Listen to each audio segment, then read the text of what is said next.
राहें जहां तक जाएंगी राहगीर वहां तक जाएगा। तुम दरिया से क्या पूछ रहे हो कि नीर कहां तक जाएगा। ले खींच धनु की डोर और साधो निशानो अपनी मंजिल का, बाकी बाद में देखेंगे कि तीर कहां तक जाएगा। सो हेलो एवरीवन, मैं रवि एक बार फिर आप सभी का स्वागत करता हूं टारगेट सेमेस्टर के ऑनलाइन प्लेटफॉर्म पे। जैसे कि आप सभी पता है कि आप लोग यहाँ पे अपने एंट्रेंस के एग्जाम में बहुत ही अच्छा परफॉर्मेंस किए हो, और उसके बिहाफ में चाहे वो आप सीयूटी पीजी का एग्जाम दिए हो या फिर किसी स्टेट यूनिवर्सिटी का एग्जाम दिए हो, और इसके बिहाफ में आपको यहाँ पे एमएससी बॉटनी का कोर्स में एडमिशन लेके अपने कॉलेज या फिर अपने ड्रीम यूनिवर्सिटी में अपने सीट को अलॉट कर लियो, अपने काउंसलिंग करा लियो। अब बारी यहाँ पे यह है सर कि हम अपना एडमिशन तो ले लिए, अब इसके आगे का रोड मैप क्या होगा, हम इसको कैसे कंप्लीट करेंगे, कैसे इसको कवर करेंगे, अपने कैसे अपने हर सेमेस्टर में, यानी कि अपने 2 साल का ये जो एमएससी है पीजी है उसमें हर सेमेस्टर में यहाँ पे 7+ सीजीपीए लेके आएंगे, 8+ सीजीपीए कैसे लेकर आएंगे, ये डाउट आपके दिमाग में चल रहा होगा। माना कि अभी आप लोग बीएससी कंप्लीट किए हो, किसी बच्चों का अभी हाल में ही बीएससी कंप्लीट हुआ होगा, कोई बच्चा ईयर ड्रॉप लिया होगा, क्योंकि यहाँ पे कई सारे बच्चे होते हैं जो कि बीएससी के बाद वो बीएड करने चले जाते हैं, डीएलएड करने चले जाते हैं।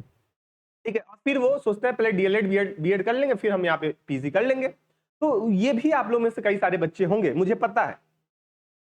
और ये भी पता है कि आपके जो बच्चा इस कैटेगरी से बिलोंग कर रहा है कि सर 2 साल का गैप हो गया है, अब मेरी पूरी जो नॉलेज थी वो थोड़ा सा भूल रहा है ना। हो सकता है, भूलता है, लाजमी है, क्योंकि आज पढ़ते हो, 1 महीने बाद पूछा जाता है, भूल जाते हो। अब ये 2 साल का गैप हो गया है ना। तो ये सब अगर दिमाग में आ रहा है कि मैं अपना एमएससी कैसे कंप्लीट करूंगा या करूंगी, क्योंकि मैं एडमिशन तो ले लिया, मुझे पीजी करना था, क्योंकि इसके बाद कई सारे ऑप्शंस खुल जाते हैं गवर्नमेंट जॉब्स के, और भी कई सारे पब्लिक सेक्टर प्राइवेट सेक्टर के। तो इसमें थोड़ा सा ही परेशान होने की आवश्यकता नहीं है।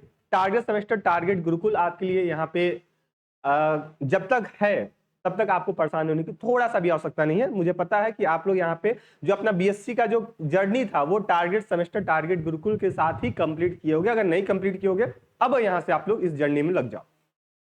आप इंडिया के किसी भी यूनिवर्सिटी से हो, इंडिया के किसी भी कॉलेज से हो, हाँ, शर्त ये होनी चाहिए कि भैया आप इंडिया से हो, है ना। ऐसा भी कुछ बच्चे मत सोचिएगा कि सर फॉरेन से हम हैं और वहां पे ये वीडियो देख रहे हैं फॉरेन से, तो हाँ, वो लोग भी से जुड़ सकते हो, सिलेबस देख सकते हो, बशर्ते उनका सिलेबस मैच होना चाहिए। बशर्ते ओवरऑल हम बात करते हैं कि आप इंडिया के किसी भी कॉलेज, किसी भी यूनिवर्सिटी से हो, चाहे वो सेंट्रल गवर्नमेंट सेंट्रल यूनिवर्सिटीज हो या फिर स्टेट यूनिवर्सिटीज हो, आपके कॉलेजेस हो, सभी कॉलेजेस में आपको एनईपी 2020 का सिलेबस आपको फॉलो किया जाता है।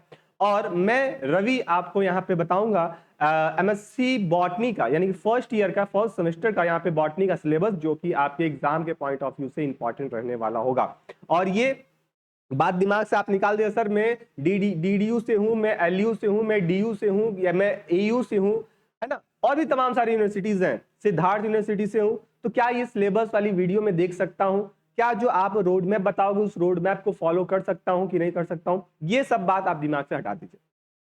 ठीक, बस दिमाग में ये रखिए कि यहाँ पे सिलेबस क्या क्या है, क्या कौन कौन से कितने सब पेपर हैं, कितने सब्जेक्ट्स हैं और कितने यूनिट्स हैं, बस आप दिमाग में ये रखिए। उम्मीद है कि मेरी वॉइस आप तक प्रॉपर पहुंच रही होगी, किसी प्रकार कोई दिक्कत परेशानी नहीं होगा। और हाँ, मेरे क्लास में आप बैठो तो पेन पेपर लेके बैठिएगा, जिससे पूरी कॉन्सेंट्रेशन आपकी क्लास पर है। और यहाँ पे जितनी बातें बताऊंगा नोट कराऊंगा, इंपॉर्टेंट बताऊंगा, वो सारी पॉइंट आप नोट करते चलिएगा, एक जगह, एक पेज पे, एक कॉपी पे, जिससे आप जब भी पढ़ाई करने बैठो तो ये चीज आपको पता होना चाहिए।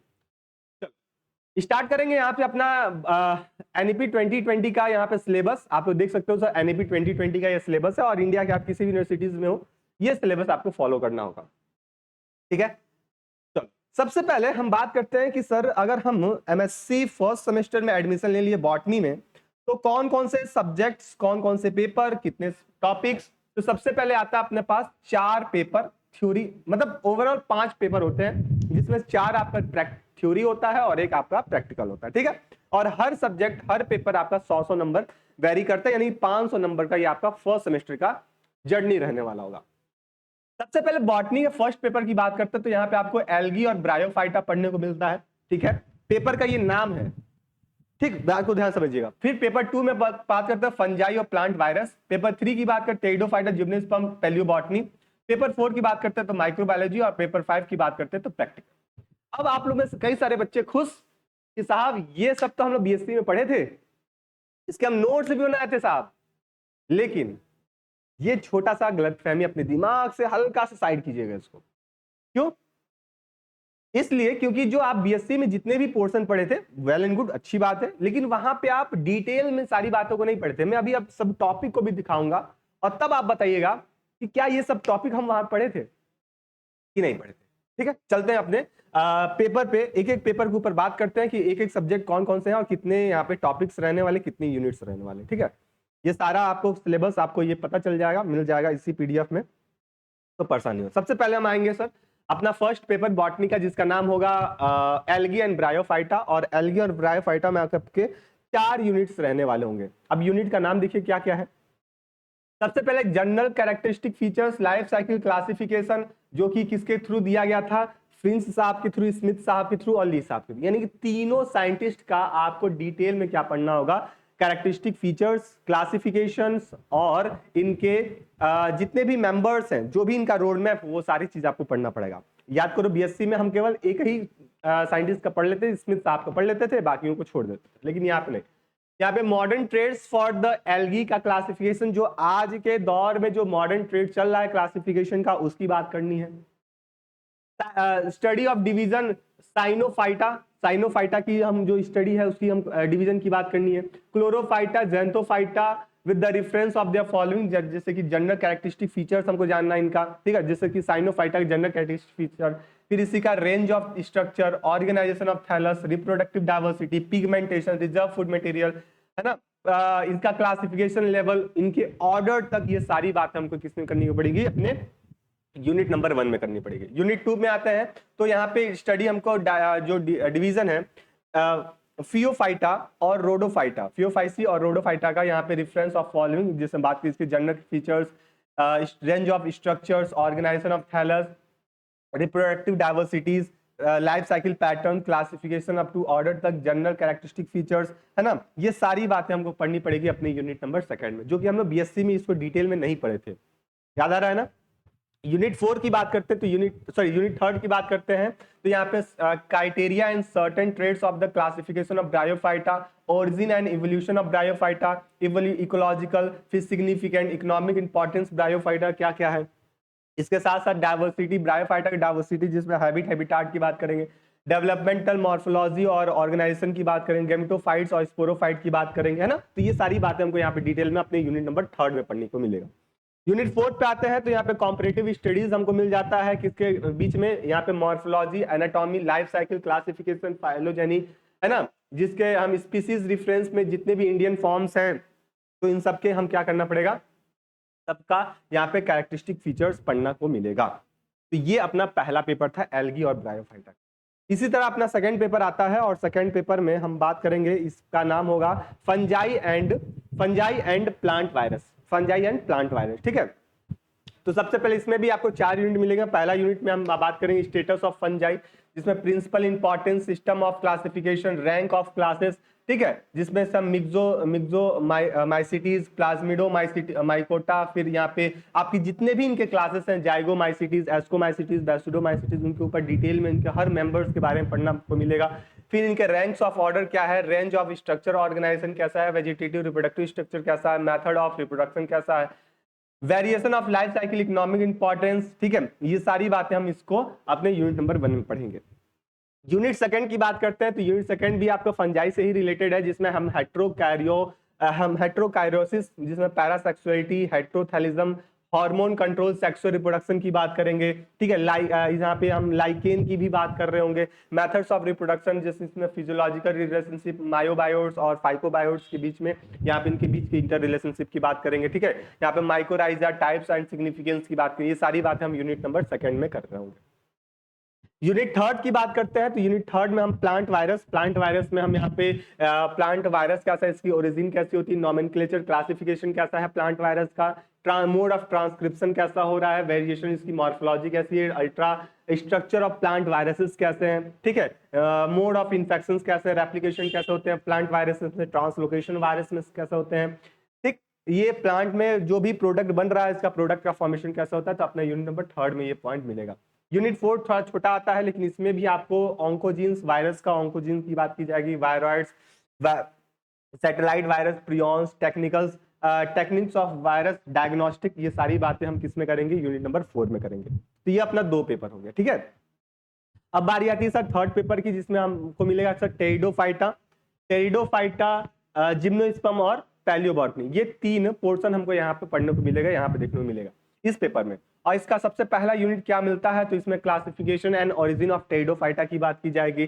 साथ ही साथ यहाँ पे वेजिटेटिव स्पोरोफाइट्स कैसे होते हैं, यहाँ पे माइक्रोफिलस और मेगाफिलस का फॉर्मेशन कैसा हो रहा है। स्टील थ्योरी मोस्ट इंपॉर्टेंट ये पॉइंट होता था आपका। टीलो मेथड्स क्या होता है, फिर यहाँ पे फर्टाइल स्पोरोफाइट जिस पे हम स्पोरेंजिया पोर्शन इसकी हम बात यहाँ पे कर रहे होंगे, ठीक है। साथ ही साथ यहाँ पे इसकी टाइप्स, स्ट्रक्चर, हेट्रोस्पोरी कैसे होती है, इसकी अकरेंस कैसे होती है, कर्व्स और सिग्निफिकेंस लेवल्स कैसे होती है,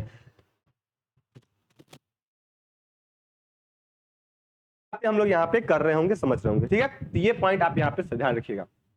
यूनिट सेकंड पे आते हैं। यूनिट सेकंड कैसा है, तो क्लासिफिकेशन ऑफ जिम्नोस्पर्म। जिम्नोस्पर्म का क्लासिफिकेशन कैसा होता है, ठीक है। इसके रैंक से ऑर्डर तक बात करेंगे। फिर अकाउंट यहाँ पे जो भी ग्रुप से स्पेशल रेफरेंस, जैसे कि हम कुछ स्पेशल मेंबर्स की बात यहाँ पे दिया हुआ है, जैसे कि टेरिडोस्पर्मियल्स की बात करेंगे, आपकी इसके मेंबर्स, ठीक है। तो ये सारी बातें हम यहाँ पे कर रहे होंगे, समझ रहे होंगे। यूनिट थर्ड में आते हैं। तो यूनिट थर्ड हमको मिलेगा यहाँ पे general accounts of the following groups with the special reference of the genera including the ranks, जिसमें से हम बात करें जिंको बिलोबा की बात करेंगे, कॉर्निफल्स की बात करेंगे, जनरल एनाटॉमी, हम यहाँ पे कौन का ऑर्गेनाइजेशन कैसा हो रहा है, लाइफ हिस्ट्री का डिस्ट्रीब्यूशन कैसा है ना। तो ये सारी बातें हम यूनिट नंबर थर्ड में कर रहे होंगे। यूनिट 4 और फाइनली अपना यूनिट 4 आता है, जिसमें हम फॉसिल की स्टडी हिस्ट्री बात कर रहे होंगे ब्रायोफाइटा में, है ना। टेरिडोफाइटा और जिम्नोस्पर्म का यहाँ पे जितने भी फॉसिल ऑर्गेनाइजेशन है या फिर फॉसिल लेवल है उसकी बात हम यहाँ पे कर रहे होंगे। यहाँ पे साथ ही साथ यहाँ पे जूलॉजिकल टाइम स्केल की बात करेंगे, प्रोसेस ऑफ फॉसिलाइजेशन कैसे होता है, टाइप ऑफ फॉसिल कैसे होता है, कितने टाइप्स के फॉसिल होते हैं, ये हम फॉसिल की स्टडी कर रहे हैं तो उसका प्रॉपर मेथड क्या होना चाहिए, ये सारी बातें हम यहाँ पे कार्बन डेटिंग के साथ अपना यूनिट नंबर 4 को खत्म कर रहे होंगे। अब बारी आती है सर पेपर 4 की। लेकिन पेपर 4 से पहले आपके दिमाग में इतनी सारी बातें देखने के बाद आपके दिमाग में ये बात आया कि साहब मैं इसको पढ़ूंगा कैसे, क्योंकि एग्जाम जो होगा वो अपना थ्योरी मोड में होने वाला होगा, 75 नंबर का थ्योरी मोड होगा। तो जब थ्योरी मोड में एग्जाम होगा तो इसके पेपर में मैं लिखूंगा कैसे, कौन मुझे कैसे पता चलेगा कि ये टॉपिक सबसे ज्यादा इंपॉर्टेंट है जो कि एग्जाम में पूछा जाएगा, ठीक है। तो इसके लिए आपके लिए यहाँ पे टारगेट गुरुकुल की तरफ से यहाँ पे आपके लिए बैच लॉन्च किया गया है, जो कि आपका टारगेट गुरुकुल मोबाइल ऐप पे आपको लाइव हो चुका है, ठीक है। तो वहां से अपने बैच को ज्वाइन कर सकते हो, ठीक। साथ ही साथ इस बैच का नाम क्या होगा, सारथी बैच होगा, जिसमें आपका अगर आप साइंस फैकल्टी से हो, चाहे वो आप केमिस्ट्री से हो, जूलॉजी से हो और बॉटनी से हो, यहाँ पे आप तीनों सब्जेक्ट आपको यहाँ पे मिल जाएगा। और ये आपके साइंस फैकल्टीज है, ठीक है। मेंटोर है जो आपको मैम आपकी जूलॉजी, मैं बॉटनी और मैम आपकी केमिस्ट्री, ठीक है। तो ये 4 लोग मिलके आपके पूरे एमएससी के नैया को क्या करेंगे, पार लगा रहे होंगे, ठीक है। सर इसको बैच को क्यों लें, क्योंकि यहाँ पे आपको कंप्लीट थ्योरी क्वेश्चंस मिलेंगे जो कि आपके एग्जाम में जैसा पूछा जाएगा उसी के बेसिस पे आपको यहाँ पे सॉल्व कराए जाएंगे। क्लासेस यहाँ पे प्रॉपर आपके बायलैंग्वेज मोड में चलेंगे, नोट्स आपको मिलेगा, और ये पीडीएफ जितने भी पीडीएफ हैं, जितने भी क्लास नोट्स हैं, वो सारी आपको इसी सारथी बैच में मिलेगा। और एक बात और क्लियर कर दूं कि ये जो सिलेबस का जो पीडीएफ है, चाहे वो जूलॉजी की बात करें, बॉटनी की बात करें, केमिस्ट्री की बात करें, वो सब की सब पीडीएफ आपको इसी बैच में मिल जाएगा, ठीक है। तो ये चीज आप यहाँ ध्यान रखिएगा। इंपॉर्टेंट एमसीक्यू, सर यहाँ पे इंपॉर्टेंट एमसीक्यू का फीचर बहुत ही ज्यादा इंपॉर्टेंट होता है। क्यों? क्योंकि इसके बाद आप जब भी किसी एग्जाम के लिए बैठोगे तो या तो वो गेट के लिए बैठोगे, या फिर वो सीएसआईआर के नेट के लिए बैठोगे, या फिर किसी स्टेट एग्जाम के जो स्टेट एग्जाम होता है उसके लिए अपेयर होगे।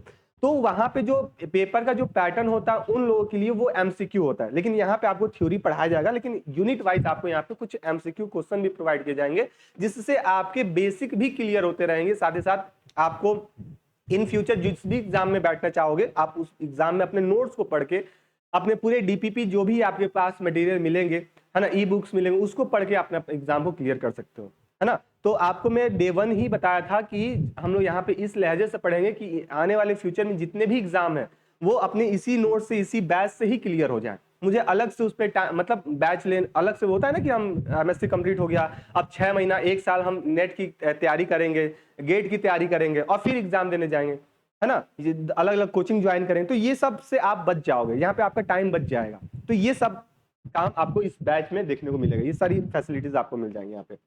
शॉर्ट नोट्स आपको मिलेंगे ही। और most important sir personal mentorship, यानी किसी भी टॉपिक में, किसी भी सब्जेक्ट में आपको डाउट है, किसी पेपर में डाउट है, तो अपने मेंटर से कनेक्ट होइए और अपने डाउट को यहाँ पे सॉल्व कर लीजिए आराम से। एक तो ये सारी फैसिलिटीज आपको इस सारथी बैच में मिलते हैं। और इसका प्राइस बता दे साहब, तो आपका 999 इसका प्राइस है, ठीक है। और ज्यादा तो दाम है नहीं, आराम से बैच को परचेज कर सकते हो। परचेज करने के लिए वही आपको प्ले स्टोर पे जाना है, अभी इसको बता दे रहा हूँ कैसे है। लेकिन उससे पहले हम एक पेपर को यहाँ पे डिस्कशन कर लेते हैं सर। जो अपना जो चौथा पेपर है जिसका नाम है सर यहाँ पे माइक्रोबायोलॉजी, इसके में कितने यूनिट्स हैं और इसमें कौन कौन से टॉपिक्स पढ़ने को मिलेंगे, ठीक है, ध्यान से समझिएगा। यहाँ पे भी आपको 4 यूनिट मिलता है। कितना मिलता है सर? 4 यूनिट, लेकिन ये थोड़ा सा ब्रॉड होता है। क्यों? क्योंकि यहाँ पे माइक्रोबायोलॉजी के बारे में हम इसकी बात कर रहे होते हैं, माइक्रोब्स की बात कर रहे होते हैं। सबसे पहले बात करूं तो यहाँ पे माइक्रोबियल टैक्सोनॉमी की बात की जाती है, जैसे यहाँ पे बेसिस ऑफ बैक्टीरियल क्लासिफिकेशन, यानी कि बैक्टीरिया की क्लासिफिकेशन की बात की जाएगी।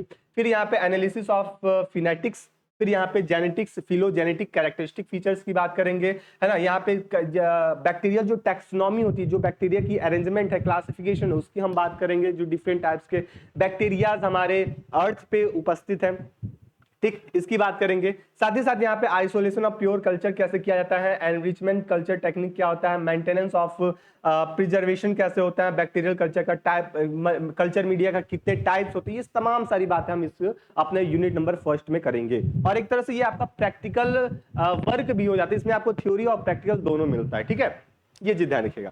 यूनिट सेकंड पे आते हैं, तो यूनिट सेकंड में आपको फोटोसिंथेसिस एंड फ्रेगमेंटेटिव मेटाबॉलिज्म की बात करते हैं, फर्मेंटेटिव मेटाबॉलिज्म की, जहां पे बैक्टीरिया फोटोसिंथेसिस, यहाँ पे एनऑक्सीजेनिक और ऑक्सीजेनिक, यानी कि एरोबिक और एनारोबिक रेस्पिरेशन की बात की जाएगी यहाँ पे बेसिकली। फिर यहाँ पे रिएक्शन सेंटर्स की बात करेंगे, कीमोसिंथेटिक की बात करेंगे, बैक्टीरियल के जो भी यहाँ पे फ्रेगमेंटेटिव पाथवेज हैं उसकी हम बात कर रहे होंगे, लैक्टिक एसिड की बात करेंगे, है ना। ये तमाम सारी बातें हम यहाँ पे फ्रेगमेंटेशन वाली यूनिट नंबर सेकंड में करेंगे। यूनिट थर्ड की बात करते हैं, जेनेटिक एनालिसिस ऑफ बैक्टीरिया की बात करें, जहाँ पे कॉन्जुगेशन, मॉलिक्यूलर मैकेनिज्म, जीन का ट्रांसफर होना, रेगुलेशन होना, कॉन्जुगेशन मैपिंग होना, प्लाज्मिड और उनके टाइप्स, उनके फंक्शन, उनके एप्लीकेशन, ये सारी बातें हम किस में करेंगे? यूनिट नंबर सेकंड में कर रहे होंगे, ठीक है। यहीं पे आपको लैम्डा फेज, लाइसोजेनिक फेज, ये तमाम सारी फेजेस आपको यहाँ पे यूनिट नंबर थर्ड में मिल जाती हैं। और फाइनली हम लोग पहुंचते हैं किस पे? यूनिट नंबर 4 पे। और यूनिट 4 में हमको क्या मिलेगा? तो यूनिट 4 थोड़ा सा छोटा है बाकी कंपेयर टू अदर यूनिट्स के, जहाँ पे हमको नाइट्रोजन के metabolism, ammonification, nitrification, denitrification, nitrogen fixation, ठीक है, यहाँ पे इसके फंक्शन, एनएफ जीन का फंक्शन, उसका regulation, antibiotics, mode of action, basis of principle, यहाँ पे इम्यूनोलॉजी, वैक्सीन, एंटीबॉडीज, ये सारी बातें हम किस में करेंगे? अपने यूनिट नंबर 4 में करेंगे। तो आई होप सो कि ये सारी बातें आपको समझ में आ गई होंगी, किसी प्रकार का कोई दिक्कत परेशानी नहीं होगा। बस अब क्या करना, इसके डिस्क्रिप्शन बॉक्स में, वीडियो के डिस्क्रिप्शन बॉक्स में आपका व्हाट्सएप ग्रुप का लिंक दिया होगा, आप उससे ज्वाइन हो जाइएगा। दूसरी बात ये कि इसी डिस्क्रिप्शन बॉक्स में आपका प्ले स्टोर का ये जो ऐप का लिंक है ये भी दिया होगा, तो आप वहां से भी जा सकते हो, या फिर डायरेक्ट आप प्ले स्टोर पे जाना और वहां पे ये ऐसा होता है, क्या करना, आप प्ले स्टोर पे जाना और प्ले स्टोर पे जाके आप क्या करना, सर्च कर लेना टारगेट गुरुकुल, और वहां पे आपको बैच ऐप मिल जाएगा, और उस ऐप में को इंस्टॉल कर लेना। इंस्टॉल करने के बाद अपने आप को रजिस्टर करना, और यहाँ पे 3 कैटेगरीज दिया होगा, 3 कैटेगरी, उसमें सेलेक्ट करके आप वहाँ पे इंट्रेंस शो कर रहा होगा, आप सेमेस्टर में आइएगा, और सेमेस्टर में जैसे ही आओगे तो आपको यहाँ पे एमएससी फर्स्ट सेमेस्टर का सारथी बैच मिल जाएगा। और उस बैच को जैसे ये आपको थंबनेल दिखेगा, आप समझ जाइएगा कि एमएससी फर्स्ट सेमेस्टर सारथी बैच, और ये बैच इंडिया की किसी भी यूनिवर्सिटी से हो, किसी भी कॉलेज से हो, डजेंट मैटर, ये बैच आपके लिए रहने वाला होगा, जहां पे आपको कंप्लीट सिलेबस का यहाँ पे क्या मिलेगा? सॉल्यूशन मिलेगा। यानी कि सिलेबस में आपके जितने भी यूनिट दिए हैं, हर यूनिट में जितने टॉपिक्स दिए हैं, वो सारे टॉपिक्स यहाँ पे क्या किए जाएंगे? कवर किए जाएंगे। और कब? एग्जाम से पहले, एग्जाम से पहले, ठीक है। तो ये हम बता के जा रहे हैं, और इस बैच को लेने से ये फायदा होगा, एक तो आपका बेसिक से हम लोग यहाँ पे ऐसे पढ़ाएंगे ना कि आपका, मुझे पता है कि बेसिक आपका क्लियर नहीं, और इस लहजे से पढ़ाया जाएगा यहाँ पे, ठीक है, एकदम बेसिक से आपको एडवांस लेवल तक चला जाएगा, क्योंकि यहाँ पे पूरा एडवांस ही लेवल दिया है, तो एडवांस को पढ़ने से पहले हमको बेसिक पता होना चाहिए। और आप में से कई सारे बच्चे होंगे जिनको बेसिक क्लियर होगा, कुछ को नहीं क्लियर होगा, वही वाले जो बीच में ईयर गैप हो गया होगा 2 साल का, ठीक है। तो उसके लिए हम क्या करेंगे, एकदम बेसिक से सारी बातों को यहाँ पे कवर कर रहे होंगे। बस आपको क्या करना होगा, आराम से बैठ के क्लास में पढ़ना होगा और जो भी डाउट होगा अपने टीचर से पूछना होगा और अपने नोट्स बनाने होंगे, रिवीजन करने होंगे, प्रैक्टिसेस करने होंगे, जिससे आप एग्जाम हॉल में बैठ के आप समय से पहले सारे क्वेश्चन को अटेम्प्ट कर पाओ और अपने यहाँ पे सारे अपने लैंग्वेज में सारी बातों को यहाँ पे लिख पाओ, समझा पाओ। तो ये कब होगा, जब आप इसको सारे टॉपिक को जब डिटेल में आप पढ़ोगे, अच्छे से एकदम इंटरेस्ट के साथ पढ़ोगे, तभी जाकर अपने वर्ड में, अपने लैंग्वेज में इसको लिख पाओगे। ठीक है, मैं वो सारी बातें बताऊंगा कैसे अपने पेपर को लिखते हैं, कैसे नहीं लिखते हैं, वो सारी बातें बताई जाएगी। लेकिन इससे हाँ ये पता है, इससे पहले जो आपका एग्जाम हुआ था वो एमसीक्यू मोड का ही दे कर आए हो, तो जब पीजी में आए हो तो आपको लिखने वाला होगा, तो थोड़ा सा बी अवेयर रहिएगा और अपने आप को प्रैक्टिस करते रहिएगा। मैं तो ये बोलूंगा आप सारथी बैच से जुड़ जाइए और फिर अपनी यहाँ पे तैयारी स्टार्ट कर लीजिए। ठीक है, मिलते हैं अपने बैच के क्लासेस में, तब तक के लिए स्टे रहिएगा, मस्त रहिएगा, अपने तैयारी और भी ज्यादा मजबूत करते रहिए। तब तक के लिए सबको यहाँ पे धन्यवाद।